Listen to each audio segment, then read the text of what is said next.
Yeah, there was a casually explained billionaires. Now, the difference between an average person and a billionaire is essentially zero. Unfortunately, about 9 of them. But when you're so rich that money basically doesn't matter, everything changes completely. One unavoidable characteristic of becoming a billionaire is that you end up in such an isolated social circle that you often cease to relate to the common person, and your life becomes unrecognizable. He's probably going to talk about this. This is more of a comedy video, but I do want to bring it up. There's a book that I talked about on stream called As Gods Among Us, A History of the Rich in the West. And it talks about the mega rich in different eras of time. Basically, they're saying they're sus. In previous eras, a wealthy person in an area would have an unspoken social contract, which is that they are making more money than everyone else, but they are returning some of that to the area they live in terms of like beautification. They're building libraries. They're donating to schools. It's going back in, and it's not because they're more altruistic. It was because they wanted to live in not a shithole.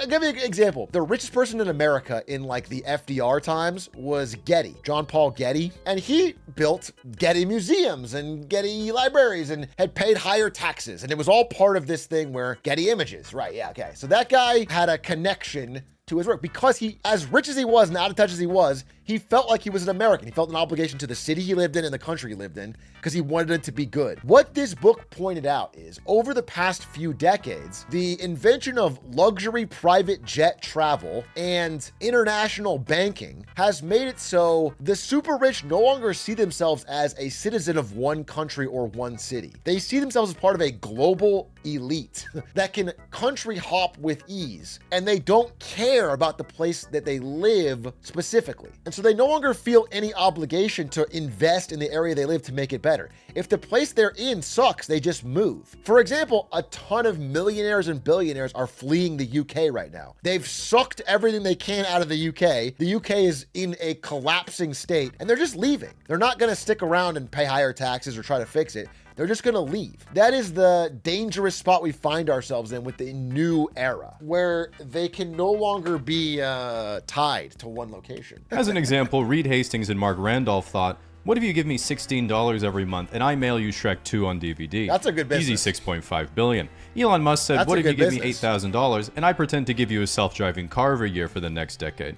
Richest man on earth. Okay, also worth mentioning, Elon Musk got his $30 billion pay package. The reason they gave it to him is so embarrassing, bro. They awarded him $30 billion of shares to energize and focus him. Following lackluster results last month, Elon Musk renewed his threat to leave Tesla. Elon Musk is the only person in the world who has developed a job where he does bad to get paid more.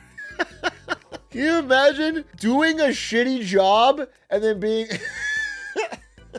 and it's worth mentioning. Again, I talk about this in the pod, so I don't want to get all my talking points, but can you guys guess what Tesla's profit was last year? Don't Google it. Guess it. What do you think Tesla's overall profit was in 2024? $7 billion. $7 billion, and this is one of their better years. 2023 was slightly higher, but before that, it was way down. If you add up all of Tesla's profit ever, it's around this. That means all the money Tesla has ever made is going in to Elon Musk's pay package now. I did a presentation on Tesla that did pretty well. Highest viewed video I've ever had. And in that presentation, I talked about how Tesla sales are down in every country except the UK. Well, I just want to bring up a quick update from today that I was reading. Even the UK is fucked, dude. 60% plummet while BYD is thriving. To look at that and be like, oh, the problem is we're not paying the world's richest man enough. We need to give him all the money we've ever made to motivate him to turn this company around. When he's the fucking problem, it's absurd. It's loco. To really drive home how much wealth billionaires have, when someone says they're a billionaire, they're one of only 800 people in the United States. In contrast, if someone says they're a millionaire, it means they have a house. Well, politically, it's commonplace for progressives to hate billionaires especially because in California, they epitomize. bro. If someone in California says they're a millionaire, you own a shack. Good for you. I don't make fun of billionaires because I have an ideological bone to pick. I make fun of them because they're really fucking weird. Recently, Peter Thiel, a tech billionaire and right-wing ideas guy, appeared on a podcast and was asked if he thought the human race should survive. He then stammered over the question for 15 seconds before reluctantly answering with the classic, yes, but. Now, I'm no expert in media training, but as I frequently... Wait, I said the same thing. Wait, that's exactly what I said live. I said the media training joke. That's what I said. I said, like, I'm not a media training expert, but if someone says, are you the Antichrist? Just say no. Just open with no.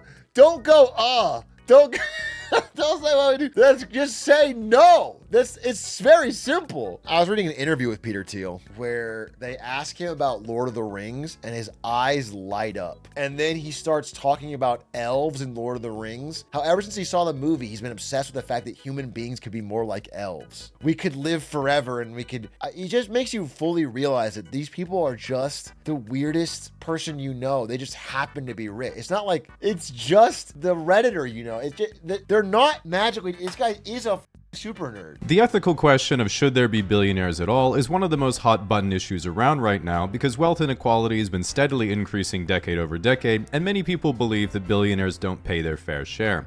This is of course ridiculous, as billionaires get divorced all the time. True. With that said, it is a common belief that if the government were to confiscate... I will say, the greatest redistribution of Jeff Bezos' wealth came from his massive divorce, where he lost half, basically. What if we make it so every broke person gets to marry a billionaire, but then have to get divorced? And so we just keep splitting it that way. By the way, if you're broke and you marry Bezos and get divorced and you become a billionaire, you then have to get married to someone else who's going to break your heart. So we need to understand that it's a two-way street. It's going to keep going till it's divided. When you basically reach level 99 in capitalism, you might ask yourself, what do I do now? I have talked about this. I called it the Jay-Z rule, but I feel like Jay-Z is out of favor, whether or not he went to a Diddy party. But I call it the Jay-Z rule. And the idea was you cap wealth at around Jay-Z's net worth, which is, you know, maybe $1 billion around then. The idea is like Jay-Z he's married to Beyonce. He's got a private jet. He's got success in his field. Like all the motivation for money is there, but then you get a ticket saying you won and you're good and you get capped there. And then the rest of it has to be, here's the thing, is it that sort of soft happens when you have scaling tax rates. If every dollar over $1 billion is taxed at like 95%, the incentive becomes, and this is what happened when we had high tax rates, is you just spend more money on the company. You just reinvest in the company. They just didn't want to give the money up in taxes, so they used it instead of hoarding it, which works. It just worked. I mean, it creates the right incentive. Billionaires can choose more exotic things like getting bullied on Twitter, criticizing the Chinese government exactly one time, paying pro athletes to make you feel talented, leaving the planet in search of any novelty that will make the emptiness go away, paying to boost your Path of Exile account, then streaming it to prove to anyone who doubted your multidisciplinary genius that they... This was really embarrassing. It is embarrassing that a billionaire did that when you really think about it. I know it's Elon Musk, so he's a specific thing that we make fun of. But now that I'm thinking about just like a general person who's a billionaire paying money to pretend to be good at a game they're not good at. I don't know. It's like if Jeff Bezos wanted us to think he's good at Peak. So he like streamed himself beating it. But we found out it was someone else playing. It's just fun. It's just a funny thing that it happened. TBH, you would buy a Challenger League account if you could get away with it. I could get away with it, and I didn't do it. Buying a Challenger League account would be the most embarrassing thing of all time. I would just queue up and get destroyed over and over again. The only people that make money off buying accounts are people that think they're better than they are, and then they get there and they realize how embarrassing it is, how bad they are. It's people who think they're stuck in ELO hell. Now, I guess it's a little bit different because I am a Challenger level Fizz, so I would immediately adapt and start crushing. It's not the same for me. Like, I am an ELO hell, and I am actually an incredible Fizz player, and if I bought a Challenger account, I would immediately be welcomed into the group. Paying for video games is embarrassing no matter how you look at it. Games aren't important. Okay, that applies to movies, music, poems, sonnets, art. What a stupid take. Anything other than spending money on growing crops for yourself is, you're watching a Twitch streamer right now. The beauty of life is that some things don't have to be important in a nebulous way to be worth your time. The beauty of a skill-based game is putting time in and slowly getting better at it and seeing your improvement. But the idea that you care more about how you're perceived than that journey, and you skip the line by buying an account is deeply embarrassing, because it reveals about you that you're so insecure that you want people to think you're better than you are. People would have unironically loved Elon playing newbie Path of Exile. They would have been so impressed that this billionaire is trying to learn the game. He's not very good, but he's learning the game in his spare time. They would have really applauded him. Even if he was bad, they would have been like, this is fucking cool. We get it. You're busy. The fact that he needed people to think he was one of the world's best is embarrassing. It's embarrassing. And also he had to reach out to a Chinese gold farmer. It's just embarrassing, dude. It's embarrassing. It's cringy. In reality, when you're worth even hundreds of millions of dollars, an ultimately rookie amount, you can pretty much have anything you want. Penthouses, luxury cars, private chef, private plane, giant house, and another giant house in a poor country that kind of... I'm not at this level of wealth. That is the one thing. That is my aspiration to be richer is a private chef. Or like, yeah, that's my dream. My dream is to have healthy food at all times. I can never balance health, food, and cost. And I can't do it. It's my hardest thing. No, I don't Uber Eats or Grubhub. It's too expensive. It's too expensive. It's too wasteful. So what I do now is I buy pre-made meals, the ones you heat up. I'm not going to say the brand because I'm not doing an ad, but I use those. And again, Ari does cook, but she's not my chef.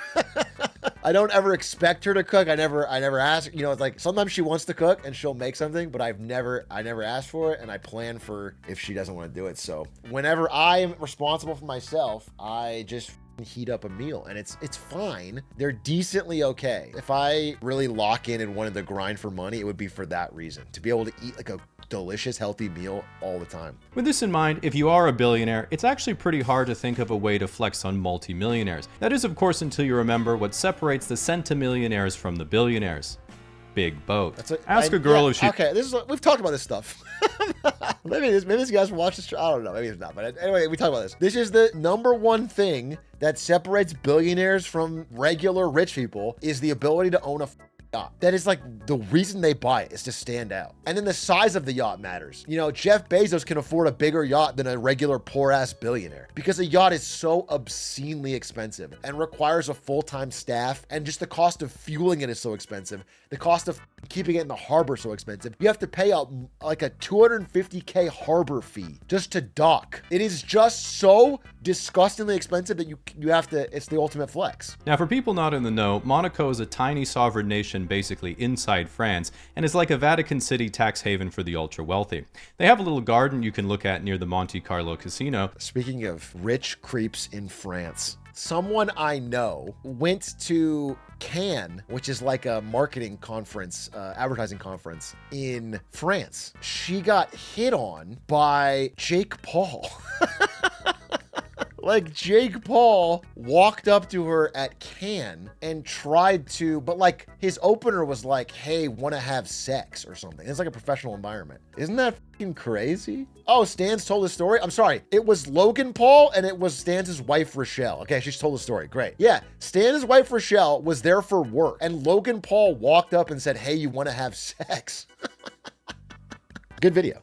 Good video. I do want to say, like, it's one of my core, as I mentioned, I'm in favor of like really high taxes on billionaires. And most importantly, my number one thing is estate tax. Inherited billionaires are the worst. They didn't even make anything. They didn't even take any risk. But it is one of my core beliefs that they're not better. Like, if it was not so restrictive to set up competition to them, they would lose their money just through being outcompeted. I think we should tax them more, but I think more important than that even is removing all of the restrictions and things that are used to gum up the works so you can't make a competitive product.